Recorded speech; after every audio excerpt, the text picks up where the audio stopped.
ሊያ ሳሙኤል ግቢ ነርስ አስገባኛለች ወረፋሽን ጠብቂ ሳሙኤል አንቺ እንደ ወዮ ወረፋ አረክሽ እኮ እናቴ በነገር ካንቺ በኋላ ሀሊናት የምትገባው እንጂ አንቺ አትገቢ ምን ይያለሁ ሁሌ በወረፋ የሚጣሉ እናት ነበሩኛ ሰፈር ሳቸው እንደ እናትም ቁጠሪኝ እንደምንም ብቻ እንዴት ነሽ አለው ሰላም ነው ደህና ነኝ አለን ትንሽ አረፋልሽ አረፋልኩ ግን ምን ይሄው ትነዘነዘኛለሽ እሺ እንለካልሻለን ግፊት እሺ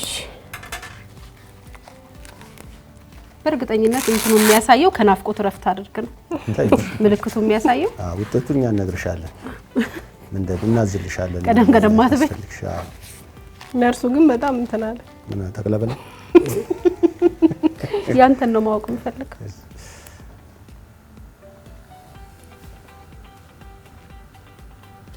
አው ከናፍቆት ረፊ በለኝ እባክህ ተረኛክ ከናፍቆት ረፊ በለኝ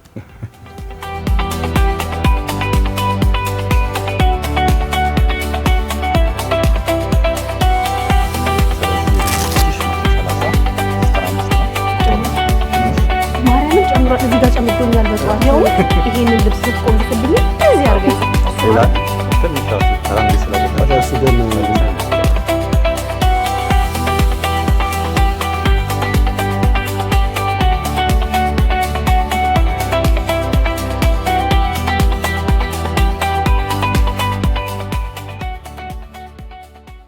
ትንሽ ጨምሯል አዎ ህዝቡ እንዳለ አሊማ እኔ ግን አላልኩሽም ስገባ ግን ኩሳቱ የባለፈው ዶክተር ምን አለ ደም ግፊት የሚጨምረው ምንድነው አለ ድህነት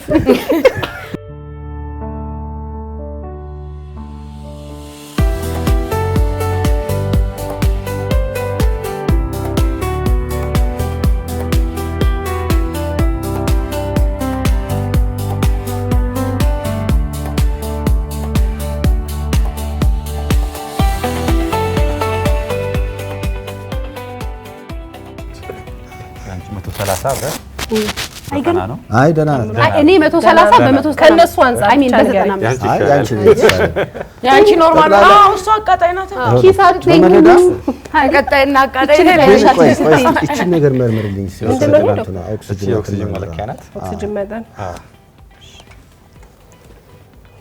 አንቺ ምን ሲሆን ነው የሚያንሰው ኦክሲጅን መጠን ሀሊ ምን አለብሽ ምንም የሚያንሰው የሳምባ ላይ ችግር ካለ እና የልብ ምትም ይናገራል ይሄን ድምጽ ሰፈሰጣለው በጣም ትራውማ አለብኝ እዚህ ድምጽ ስለዚህ ኦክሲጅን መጠን 97% ነው ጥሩ ነው የልብ ምትሽም 89 ጤናችሁን ጠብቁ አመጋገብ ላይ ነው ያለ ዶክተር እግዚአብሔር ያስጥልኝ እድሜ ጤና እቺ ሁለት ቀን ደግሞ ብሮኮሊ በልታለች መከራ በላን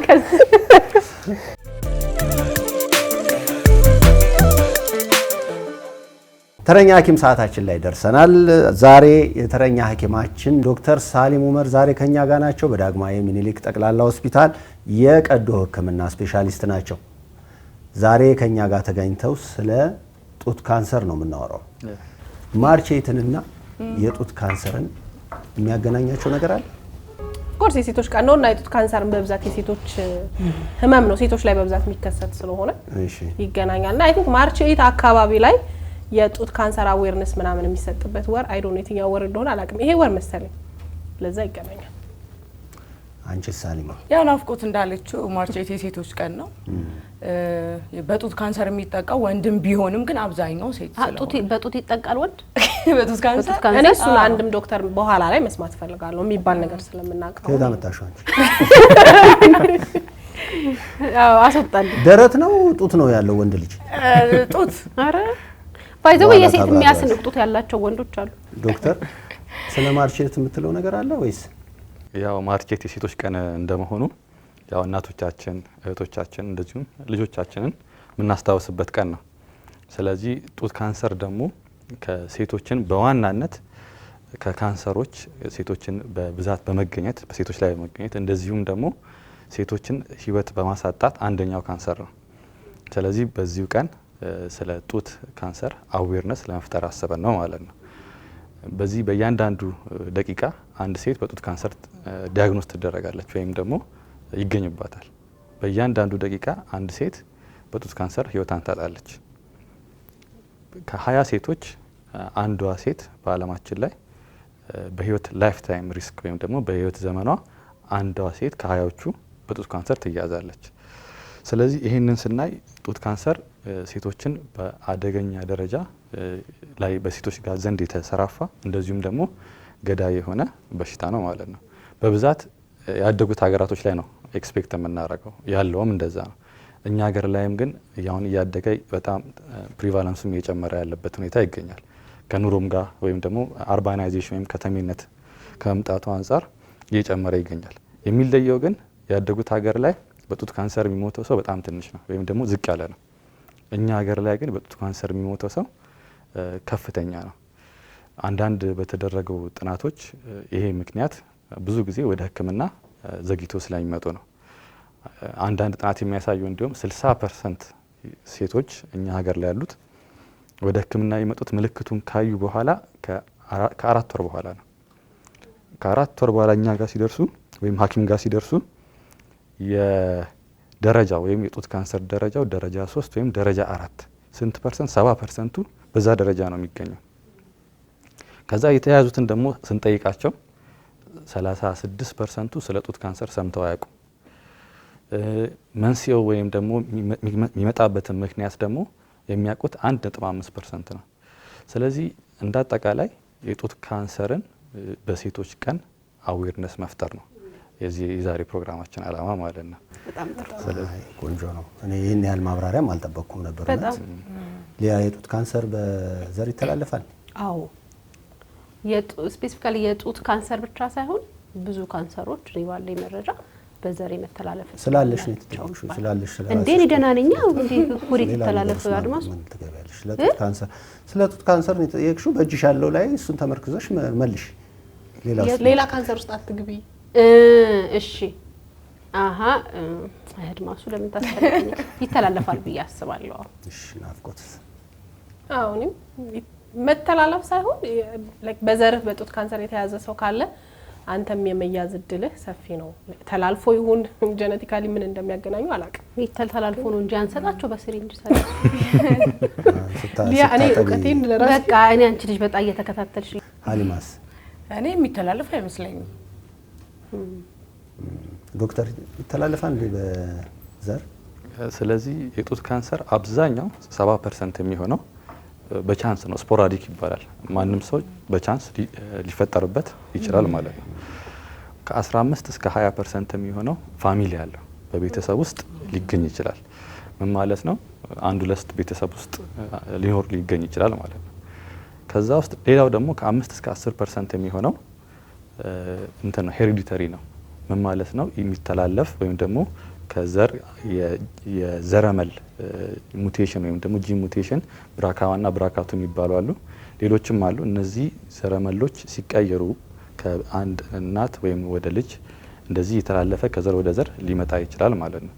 ስለዚህ ያን ያክል ኮመን አይደለም። ወይም ከ5 እስከ 10% የሚያክለው የጡት ካንሰር በቤተሰብ እየተዋረሰ ሊወርድ ይችላል ማለት ነው።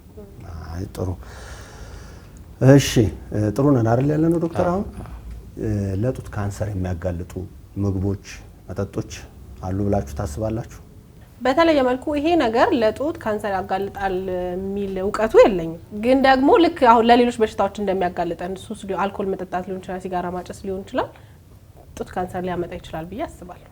እሺ አይ በጣም ብዙ እነዚህ የታሸጉ ምግቦች ምናምን ካንሰርን ያመጣሉ ተብሎ የሚታሰቡ ምግቦች በዛውም የጡት ካንሰርንም ያካታል ብዬ አስባለሁ። የታሸጉ ነገሮች። እሺ ሀሊማስ?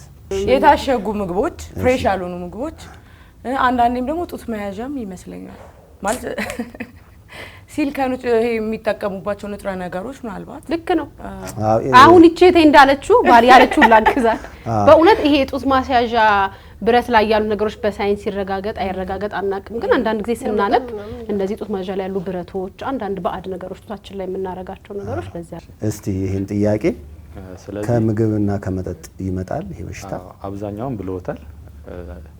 ስለዚህ ፕሮሰስድ ፉድ የምንላቸው እንደዚሁም ደግሞ የታሸጉ ምግቦች በፋት ወይም ደግሞ የቅባትነት የበዛባቸው ምግቦች፣ አልኮል ከምግብ እነዚህ ለእንትን ያጋልጣሉ፣ ለጡት ካንሰር የበለጠ ያጋልጣሉ። ነገር ግን በአደጋ መመታት እንደዚሁም ደግሞ የጡት ማስያዣ ምናምን አይነቶች እነዚህ የተረጋገጠ መረጃ ጡት ካንሰር እንደሚያመጣ የለም። ካንቺ መኮረጄ ደግሞ ይቅር በለኝ። ስለዚህ ከምግብ እነዚህ ናቸው። አይ ጥሩ እንትኑን ጡት መያዣውን አርጊው። ያለው ነው ችግር የለም። አድሜ አንተም አድርገው ቲሸርት ለብሰዋል ምን የወንድ አለ ተብሏል። እሺ የጡት ካንሰር መንስኤዎች ምን ናቸው ብላችሁ ታምናላችሁ? ራጅስ መነሳት ደግሞ እንደዚህ ደረት ላይ ምናምን ስለሚደረግ ይኖር ይሆን? እኔ የሚመስለኝ እንደውም ጡት አለማጥባት ሲባል ሰምቻለሁ። ለህፃን ልጆቻችን ወልደን ማጥባት እየቻለን ካሁን ወተት ኖሮን ምናምን ግን አንዳንዴ ለውበትም ለምንም ብለው ማያጠቡ እናቶች አሉ። ማጥባት የቻለ በስራ ምክንያት ያልተመቻቸውም ይሆናሉ። ማጥባት አለመቻል ጡት ካንሰር ያመጣል ሲባል ሰምቼ አውቃለሁ። ጥሩ ሀሊማስ ተመሳሳይ ነው ወይስ? ተመሳሳይ መሆኑ እንዳለው ነው። እሺ አለመውለድም ይመስለኛል ጡት የተሰጠውን ፕሮሰስ ባለማድረጉ ምክንያት ወደ ካንሰር የመቀየር እንትን አለው ብዬ አስባለሁ። እኔ ያው ዶክተር ምን ትላቸዋለህ? ዶክተር ግን ይሄንን በአጽንኦት እንዲመልስልኝ ፈልጋለሁ። መነሻው ምናምን ማለት ያስፈልጋል። መንስኤ ምን ሊሆን ይችላል? የራጅ ክፍሉን አላመናችሁበትም? ኤክስሬ ምናምን አይ እውቀቱ የለም። ጨረር ምናምን ያመጣል። ጨረር ምናምን ሊያመጣ ይችላል። አይ ዶንት ኖ። የሰው አይንስ አውጥተና እንሂድ። አድማሱ ስለ ባህላዊ ሕክምና አይደለም የምናወራው አይደል? አይ ጨረሩ ሲነሳ ትዝ ብሎኝ። ስለዚህ የተለያዩ ፋክተሮች አሉ የጡት ካንሰር ሊያመጡ እንደ ሪስክ ፋክተር የሚያዙት። ቅድም አብዛኞቻችሁ አዌር ናችሁ ማለት ነው፣ ከተማ ላይ መሆናችሁ ይሄ አድቫንቴጅ ነው። ስለዚህ አንደኛው ሆርሞናል ፋክተር የምንላቸው ወይም ደግሞ ከሆርሞን ጋር ተያይዞ ፕሮሎንግድ ኢስትሮጅን ኤክስፖዠር ወይም ኢስትሮጅን የምንለው ሆርሞን ለረጅም ጊዜ ኤክስፖዝድ ስትሆን አንድ ሴት የጡት ካንሰር ሪስክ ፋክተር ነው ተብሎ ይገመታል። የኤስትሮጅን ሴቶች በሪፕሮዳክቲቭ ታይማቸው ሪፕሮዳክቲቭ ታይም ማለት ወር አበባ አይታ እስክትጠራጥ ድረስ ያለው ማለት ከ12 ዓመት አቨሬጅ እስከ 55 ዓመት ያለው ኤጅ ፕሮሎንግድ ሲያረግ ለምሳሌ ቶሎ ብላ ፔሪድ ያየች ልጅ ከ12 ዓመት በፊት ፔሪዳቸውም ደግሞ ዘግይቶ የሚቆሙ ከ55 ዓመት በኋላ እነዚህ ለረጅም ጊዜ ለኤስትሮጅን ለምንለው ሆርሞን ኤክስፖዝድ ይሆናሉ ማለት ነው። ስለዚህ ይሄኛው ምን ያደርጋቸዋል? ሪስኩን የተወሰነ ይጨምረዋል። ሌላኛው ልጅ አለመውለድ። ስለዚህ ቅድም እንደተባለው ልጅ አለመውለድ፣ ከዛ ደግሞ ከወለዱት ውስጥ ደግሞ በጊዜ የወለዱትና ከ35 ዓመት በኋላ የወለዱ ሴቶች ሲነጻጸር ከ35 ዓመት በኋላ የወለዱ ሴቶች የጡት ካንሰር ሪስካቸው የጨመረ ነው። ከዛ ከወለዱት ውስጥ ደግሞ ጡት ያጠቡትና ያላጠቡትን ሲወዳደር ያላጠቡት ሞር ጡት ካንሰር የመያዝ ሪስክ አላቸው። ከዛ ካጠቡት ውስጥ ደግሞ ለረጅም ጊዜ ያጠቡት ሞር ፕሮቴክት ያደርጋቸዋል ወይም ደግሞ ሪስኩ ይቀንስላቸዋል ማለት ነው። ሌላ የተነሳው የእድሜ ጉዳይ ነው። እድሜ ላይ አብዛኛው እስከ 70% በላይ የሚሆነው የጡት ካንሰር የሚከሰተው ከ50 ዓመት እድሜ በኋላ ነው። አብዛኛው 5 ዓመት ነው የቀረሽ። አንቺ አምልጠሽ ሊያም ልጣለች 60 ሲሆን ነገር ግን አንቺ አምልጠሻል 60 ተላልፎናል። እኔና ሊያ ተላልፎናል። ራስሽን ቻይልኝ ሳሊማ ራስሽን ቻይልኝ። ስለዚህ ከ50 ዓመት በኋላ ነው። ግን አሁን ላይ ግን ይሄ 70% ነው ብያቸዋለሁ። 30% ግን ከ20 ዓመት እስከ 50 ዓመት ያለው ሬንጅ ውስጥ ማየት ጀምረናል። በተለይ ደግሞ ያንገር ኤጅ ወይም ደግሞ ወጣቶች ላይ አሁን ላይ ሞር እየታየ ነው። ስለዚህ የዩኒቨርሲቲ ተማሪዎች፣ የካምፓስ ሴቶች ምናምን በጡት ካንሰር ተይዞ ሲመጡ እያየን ነው። ስለዚህ ያን አክል ኮመን ባይሆንም ግን አሁን በጣም እየጨመረ ነው። ወጣቶች ላይ ደግሞ ሀፕን ሲያደርግ ወይም ደግሞ ሲከሰት አግሬሲቭነስ ወይም ደግሞ የእጢው ባህሪ በጣም ጠንከር ያለ ነው። ስለዚህ ቶሎ የመሰራጨት ቶሎ የመዛመት ባህሪ አለው ማለት ነው። ስለዚህ ሌላው ሴት መሆን በራሱ ሪስክ ነው። ስለ አንደኛው ሪስክ ፋክተር እሱ ነው። ሌላው ቅድም እንደተነሳው ፋሚሊ ሂስትሪ በቤተሰብ የተያያዘ በተለይ ደግሞ የቅርብ ቤተሰብ የምንላቸው እናት፣ እህት፣ ልጅ እንደዚህ ካሉ ሪስኩ ይጨምራል። በተለይ ደግሞ እነዚህ የቤተሰብ አባላቶች ለወጣትነት እድሜያቸው በጡት ካንሰር ከተያዙ ሌላኛው ልጅ ወይም እህት የመያዝ እድሏ ይጨምራል ማለት ነው። ሪስክ ፋክተር ነው። ቅድም የጨረር የተነሳው ኖርማል ኤክስሬዎች ለሳምባ ምች ምናምን የምንነሳው ያናክል ሪስክ የለውም፣ ራዲሽን መጠኑ ትንሽ ስለሆነ። አንዳንዴ ሲቲ ስካን የተወሰነ በተደጋጋሚ የሚነሳ ከሆነ የተወሰነ ሪስክ አለው። ከዛ በተጨማሪ ግን ዋናው ራዲሽን ቴራፒ የምንለው ማለት የጨረር ሕክምና ለሌላ ካንሰር ደረት ላይ ከተሰጠ የጡት ካንሰር የመያዝ እድሉ ከፍተኛ ነው። በተለይ በጉርምስና ወይም በኮረዳነት ወቅት ከተሰጠ ሪስኩ ይጨምራል ማለት ነው። ኦቨርኦል ሞር እነዚህ ናቸው ሪስክ። ግን አሁን ሀሊማ ቅድም ያልሽው ልክ ነው ማለት ነው። ግን አንቺ ትንሽ አንብበሻል መሰለኝ። እንዴት ነው እውቀት እኮ አለ። አይ እውቀት አለ ማለት ነው። ትክክል አመንኳ።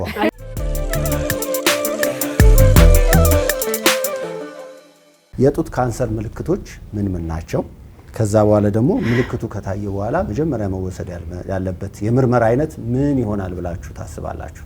የምርመራው አይነት ምን አይነት ምርመራ መውሰድ እንዳለባቸው አላቅም እውነት ለመናገር ግን አይ ቲንክ ትንሽ እጢ አይነት ነገር ይሆናል ሲባል ሰምቼ አውቃለሁ። በእጃችሁ ቼክ አድርጉ ምናምን ይባላልና ትንሽ እጢ አይነት ነገር ካያችሁ ጥርጣሬ አይደል እንደዛ አይነት ነገር። እሺ መበለዝ የሆነ መጥቆር ኦር የሆነ ነገር የሚያሳይ ይመስለኛል። ሀሊ ካለችው በተጨማሪ እሺ ሀሊም ናፍቆትም ካሉት በተጨማሪ ጠጣር ነገር በጣም የመጠጠር አይነት ነገር ካለ ከዚህኛው ሁለቱም ጡት አይደለም ይጠቃል ብዬ የማስበው ባለኝ እውቀትና አንደኛው ነው ከአንደኛው የተለየ አይነት የመጠጠር ነገር ካለው መጓጉል የሚባለው ይሄ ማበጥ ነገር ካለው እሱ ምልክቱ ነው ብዬ አስባለሁ። ሕክምናውን ግን ወደ ጤና ባለሙያና ወደ ጤና ተቋም ስንሄድ ይመስለኛል ዝርዝሩን የምናውቀው። ስለዚህ ጥሩ ነው። አብዛኛው ሴት ላይ የሚታየው ጡት ካንሰር ከተያዙት ውስጥ የምልክቱ ምንድነው? እባጭ ነው። ስለዚህ ይሄ እባጭ ህመም የለውም። ለየት የሚያደርገው ብዙ ሰው አሁን ህመም ሲኖረው ነው ብሎ ኤክስፔክት የሚያደርገው ካንሰር። ስለዚህ አብዛኛው የጡት ካንሰር ግን ኦልሞስት እስከ 70 እስከ 90% ፔንለስ ነው ወይም ደግሞ ህመም የለውም፣ እንደ እባጭ ነው የሚመጣው። ስለዚህ ሁለተኛው ምልክት ምናልባት ህመም ካለው 10% ነው እሱ። ሌላኛው አንዳንዴ ልብ የማንላቸው ምልክቶች አሉ የሚያሳዩት። ለምሳሌ የጡት ጫፍ ላይ በተፈጥሮ ሳይሆን ከጊዜ ወዲህ የጡት ጫፍ ወደ ውስጥ ከገባ፣ ቆዳ ላይ ወደ ውስጥ መግባት ከታየ፣ ሁለቱ ጡቶች አሲሜትሪክ ወይም ደግሞ ሳይዛቸው ከተለያየ ከጊዜ በኋላ ማለት ነው። አንዳንዴ ብብት አካባቢ ንፍፊት ላይ እባጭ ከተገኘ፣ አንዳንዴ እነዚህ የምናያቸው ምልክቶች ናቸው። ትንሽ ምልክቶች ናቸው ግን የሚነግሩን። ስለዚህ ሌላኛው ወደ ሕክምና ስንመጣ የሚደረጉ ምርመራዎች ምንድን ናቸው የሚለው ነው። ስለዚህ አሁን የጡት ካንሰር ኢቲዝ እንደነገርኳችሁ ገዳይ ነውና ሕክምና ተመቶ ሚስ መደረግ የለበትም። እንደዛ ልሰሙ ትችላላችሁ። ኖርማል ነው ተብዬ ከጊዜ በኋላ ወደ ካንሰር ተቀየረ ምናምን ሲባል ሰምታችሁ ሊሆን ይችላል። ስለዚህ የትሪፕል አሰስመንት የሚባል አለ። ትሪፕል አሰስመንት ማለት የትኛውም የጡት እባጭ አንድ ሐኪም ጋር ሲቀርብ የሚደረጉት ምርመራዎች የመጀመሪያው ክሊኒካል ኤግዛሚኔሽን ነው ማለት ነው። ጡቱ በደንብ ይታያል፣ በሐኪም ምርመራ ይታያል። ክሊኒካሊ ከታሪክም በመነካካትም ቼክ ይደረጋል። ሁለተኛው የኢሜጂንግ ስተዲስ ወይም ለምሳሌ ማሞግራፊ፣ አልትራሳውንድ እስከ ኤምአርአይ እነዚህ የሚታዩ ምርመራዎች ይደረጋል። ሶስተኛው ደግሞ ናሙና ይወሰዳል። ናሙና ይወሰድና በእነዚህ ሶስቱ የጡት ካንሰርን እስከ 99% ድረስ ዲያግኖስ ማድረግ ይቻላል። ኦልሞስት ኒር ቱ 100% ማለት ነው። ስለዚህ ይሄንን አንድ ጡት እባጭ ይሄንን ምርመራዎች ከተደረገለት ሚስ የመደረግ ቻንሱ ከ1% በታች ነው። ስለዚህ እነዚህ ምርመራዎች ብዙ ጊዜ ይሰራሉ ማለት ነው። ግን ዶክተር እነዚህ ልጆች ቅድም ካወሩት እንደው ከነከነኝ ታውቃል። ወንድ ልጅ ላይ የጡት ካንሰር ያልሽው አንቺ ከየት አንተሽ? አሰጋ እስቲ መልሻት። ሰጋ እስቲ ከየት ነው ያመጣሻት? ተናገሪ እስቲ። እንዴ ኖሌጅ አለ አላልኩም እንዴ? እኮ በይዋ በማስረጃ በማስረጃ ሀሊ ጀመረችው። ዶክተር ግን ይንገረን። እስቲ አንቺ ሳታውቂው እንደ ሲባል ነው የሆነ በጣም ትንሽ ፐርሰንት ግን ወንዶች ላይ ይከሰታል። ግን እኮ የጡት ቦታ አላቸው ኦፍ ኮርስ እኮ። ስለዚህ ሊጠቃ ይችላል። ምን ደረት ብቻ ናት? ደረት ነው ምልክቱስ? የምን ነው? የወንደረት ብቻ እኮ አይደለም ምልክት የጡት አለው ወንድም ልጅ አይደል? ካለው ደግሞ ሊኖረው ካንሰር ሊያጋጥመው ይችላል። አፌ ይቆረጣል። እሺ ዶክተር እባክህ ገላግለኝ እስቲ። ስለዚህ የጡት ካንሰር ያ ወንድ ላይም ይከሰታል። ታውቃላችሁ ግን እንደፈራው አይዞህ ሕክምና አለው። ሬር ነው ወይም ከ1% በታች ነው። ሴቶች ላይ 100 እጥፍ ከወንዶች ይልቅ የበለጠ ይከሰታል። የሚለየው ግን ወንዶች ላይ ሲከሰት ሞር አግሬሲቭ ነው ወይም ደግሞ ጠንከር ያለ ምንድን ነው ሴቶች ጋር ቢያንስ የጡቱ ስብ አለ። ስለዚህ ወንዶች ላይ ቶሎ ብሎ ጡንቻ የመያዝ የመሰራጨት እንደዛ አይነት ባህሪ አለ። ሌላም ደግሞ ወንዶች ላይ የለም ተብሎ ስለሚታሰብ ብዙ ወንዶች ወደ ሕክምና ቆይቶ ነው የሚመጡት። በዛ ምክንያት ብዙ ጊዜ ሞር አግሬሲቭ ነው። እንትንም በህይወት የመቆየት እድላቸውንም ሰርቫይቫላቸውም ሞር ለስ ነው ወንዶች ላይ ማለት ነው። የመጨረሻ ጥያቄ አንድ ብቻ ልጠይቃችሁ። የጡት ካንሰር ይድናል? አዎ በሚገባ በጊዜ ከተደረሰበት ይድናል። ዶክተር ይድናል? እሺ አዎ ይድናል። በጣም በትክክል ተመልሷል። ወንድ አለበት ካሉ በኋላ እኮ ስለዚህ ዋናው በጊዜ መድረስ ነው። ስለዚህ በጊዜ መድረስ ላይ ስክሪኒንግ ሜቶዶች አሉ ወይም ደግሞ ቅድመ ምርመራ የሚደረጉ ልብ ልንላቸው የሚገቡ ነገሮች።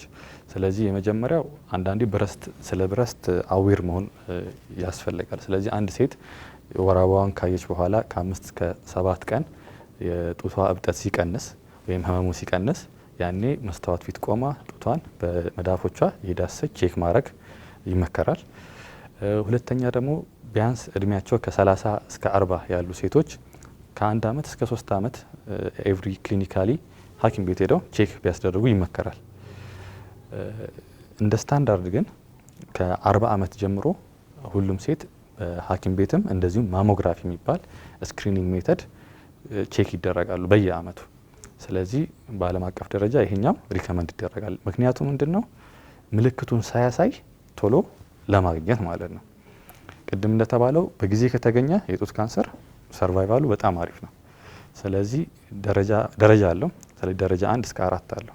ደረጃ 1 ሰርቫይቫል ቤኔፊቱ ሰርቫይቫል ሬቱ እስከ 90% ነው በጊዜ ከተገኘ። ደረጃ 2 ላይ እስከ 80 ምናምን ይወርዳል። እየቀነሰ ይመጣል ማለት ነው። ህክምናውም ሰርጀሪ ነው። ሰርጀሪ አለ፣ ኬሞቴራፒ፣ ራዲዮቴራፒ እና ሆርሞናል ቴራፒዎች አሉ። እንደየደረጃው ይለያያል ማለት ነው።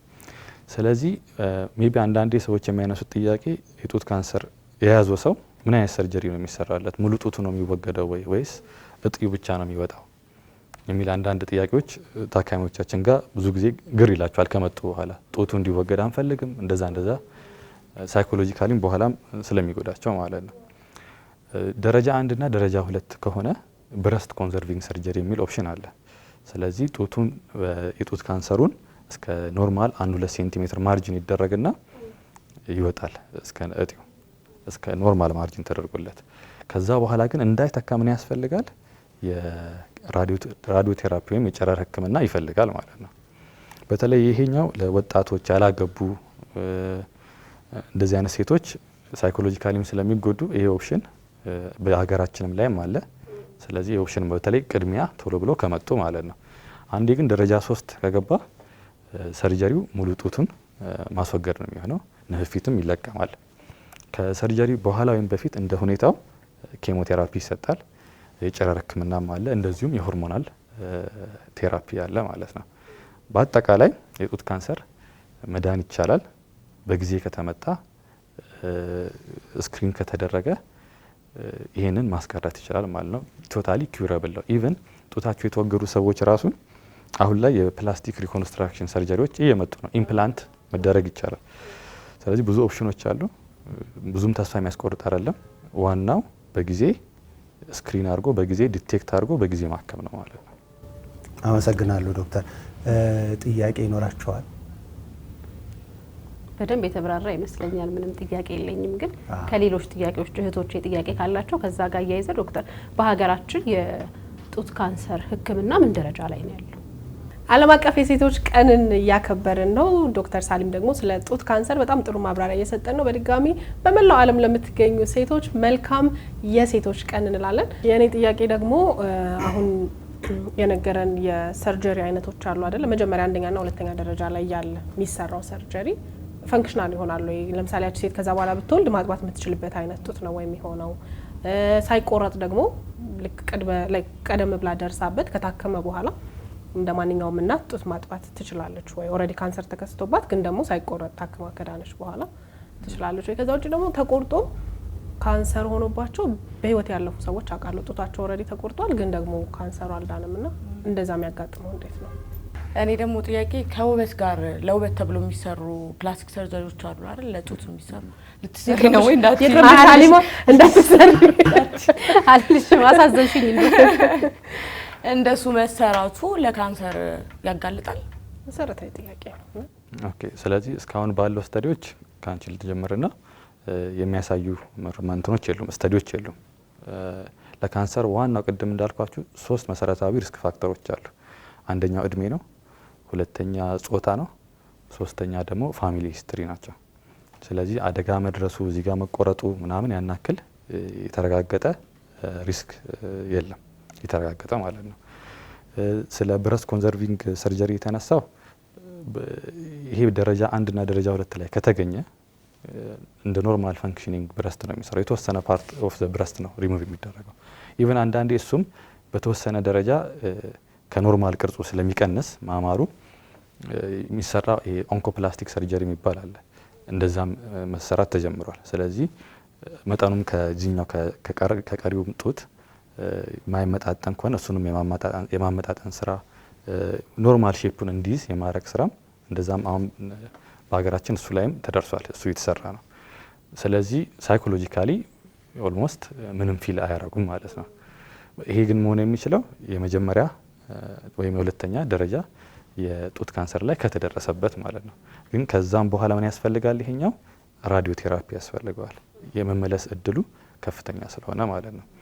ስለዚህ ቅድም ያነሳሽው አንዳንድ ሰው ጡቱን ሰርጀሪ ተሰርቶ ድጋሚ ተሰራይቶ ያለፉ ሰዎች አውቃለሁ ብለሻል። ትክክል ነው። የጡት ካንሰር እንትን ብቻ አይደለም፣ ሲስተሚክ ዲዚዝ ነው። ሲስተሚክ ዲዚዝ ነው ማለት መላ አካላት ነው አፌክት የሚያደርገው። ስለዚህ ይሄ ምን ይባላል? ሪከረንስ ወይም ደግሞ የመመለስ ቻንስ አለው። ለዛ ነው በሰርጀሪ ብቻ አይታከምም። አንዳንድ ሰዎች ሰርጀሪ ከተሰራቸው በኋላ ይጠፋሉ፣ ከፎሎ አፕ ወይም ከሕክምና ይጠፋሉ። ያለቀ መስሏቸው ግን አያልቅም።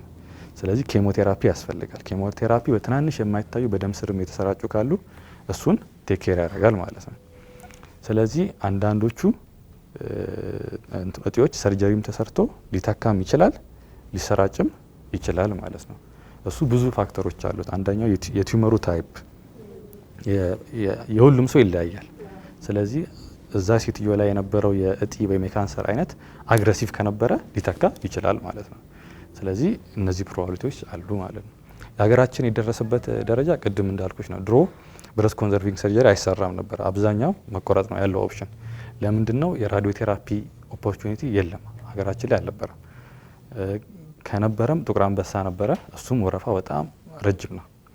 ስለዚህ አሁን ላይ ሪሰንትሊ ያለው አፕዴት ምንድን ነው? ብረስት ኮንዘርቪንግ ሰርጀሪ ወይም ጡቱን የማስቀረት ሰርጀሪ ተጀምሯል። በተለያዩ የሀገራችን ክፍል የራዲዮ ቴራፒ እንትን የሰርቪስ ስለተመቻቸ ማለት ነው። እንደዚሁም አሁን ላይ የኦንኮፕላስቲክ አሁን ሰርቫይቫል ብቻ ሳይሆን ድሮ አሁን በህይወት መቆየትን ነው የምናስበው። ስለ ውበት ምናምን ሰከንደሪ ነው። አሁን እሱ ሰኪዩር ተደርጎ አሁን ስለ ኮስሞቲክ እና ጡቱንም የማሳመር ስራ ራሱ እንደዛም ተጀምሯል ማለት ነው። ቴንኪው ዶክተር። ዶክተር በጣም እጅግ በጣም አመሰግናለሁ። ዶክተር ሳሊም ኡመር እዚህ ድረስ መጥተው ይህን ሁሉ ነገር ስላካፈሉን እጅግ በጣም አመሰግናለሁ። ወደ ቀሪው ፕሮግራማችን እንሄዳለን።